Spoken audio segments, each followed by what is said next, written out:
let's just cut to the chase. No beating around the bush here. The big news is that Jacare tested positive, and two of his cornermen as well tested positive for the coronavirus, and he is out of UFC 249. However, the show is still going on. What is the latest? I mean, that's pretty much it. Right now the show is still going on, and I don't know that anyone's really, I guess they tried to think it through. I think that if it was other companies, I think the show would be, and other sports, I would think that the show would be shut down now. But it's UFC, and I mean, it's going to be a very interesting chapter. We're going to look back at this one, and I don't know, history will tell whatever it is.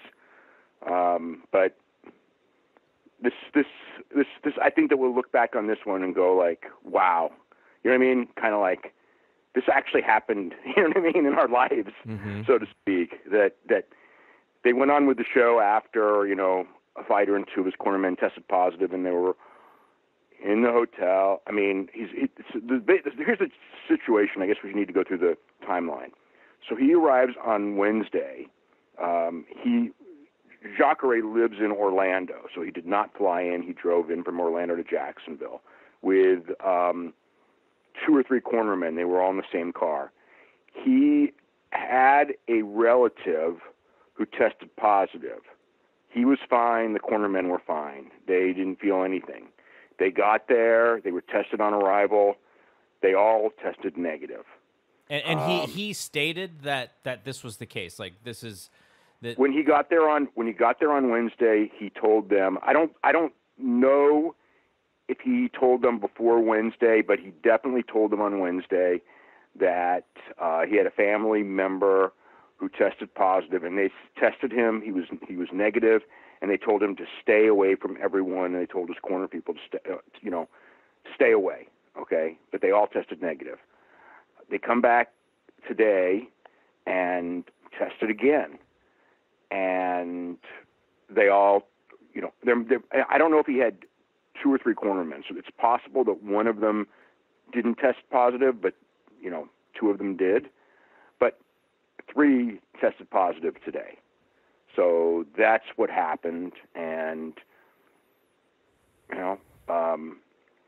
and also, since a lot of people are going to ask this, it was Jacksonville Hyatt Regency. It's about a mile from the building.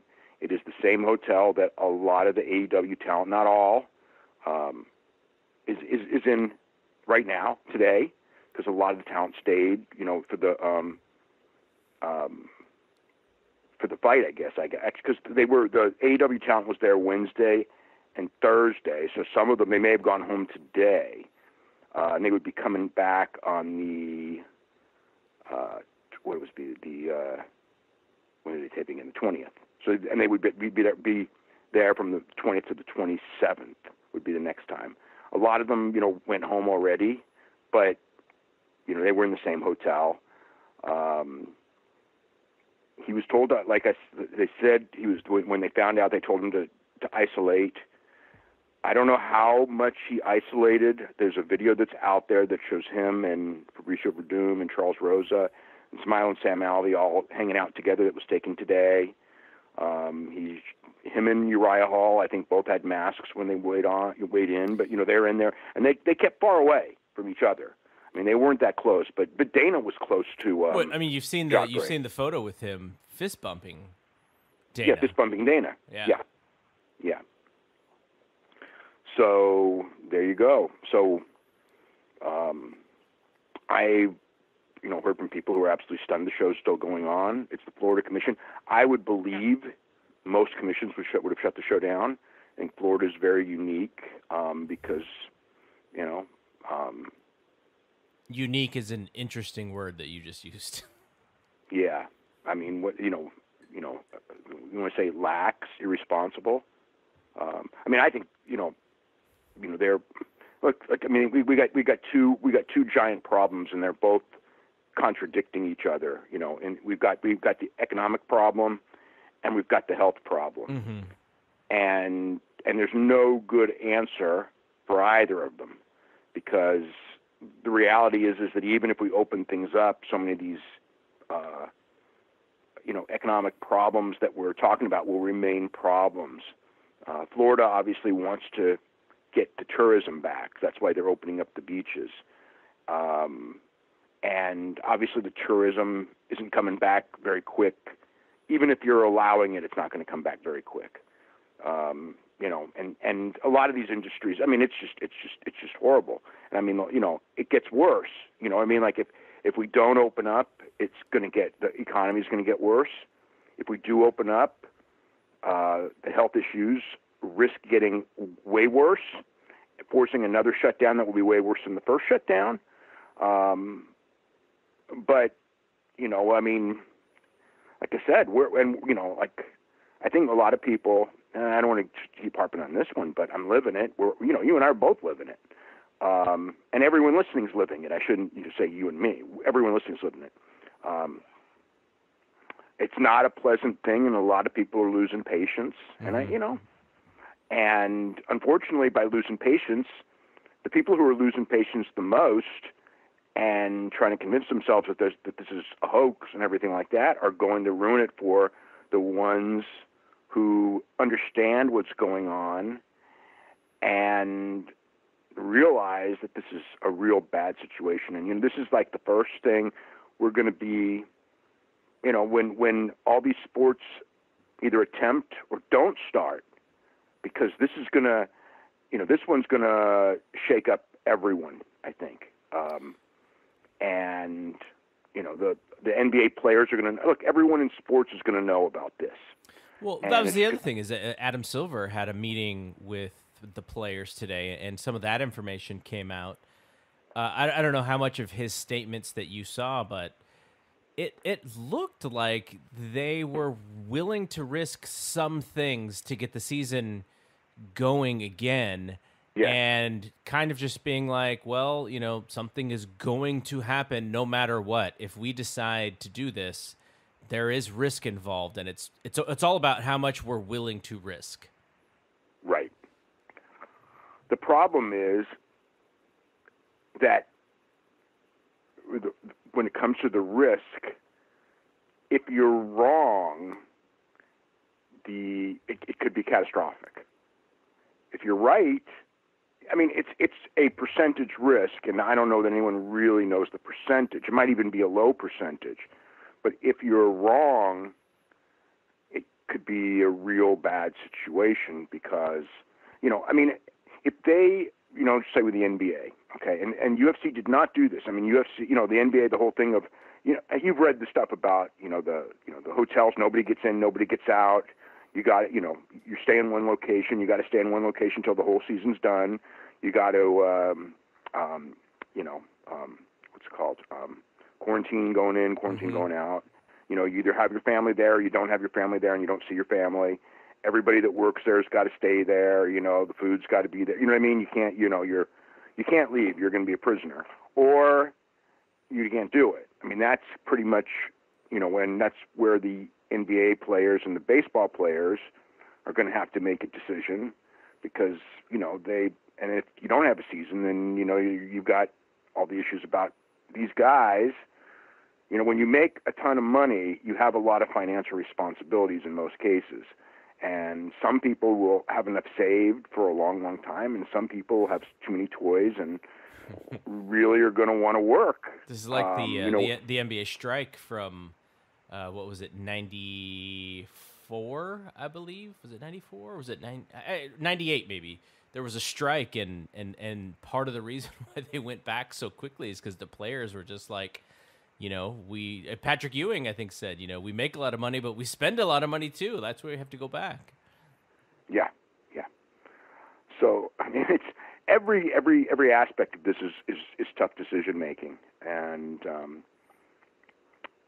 when, I mean, as far as, what are you going to do? But with UFC, I mean, look, they took a lot of care, but it was not, that what the doctors were talking about that you have to do. They didn't go that far. I mean, it's not like the hotel wasn't sealed. There were other people in the hotel. There were not just AEW wrestlers there. There were other guests.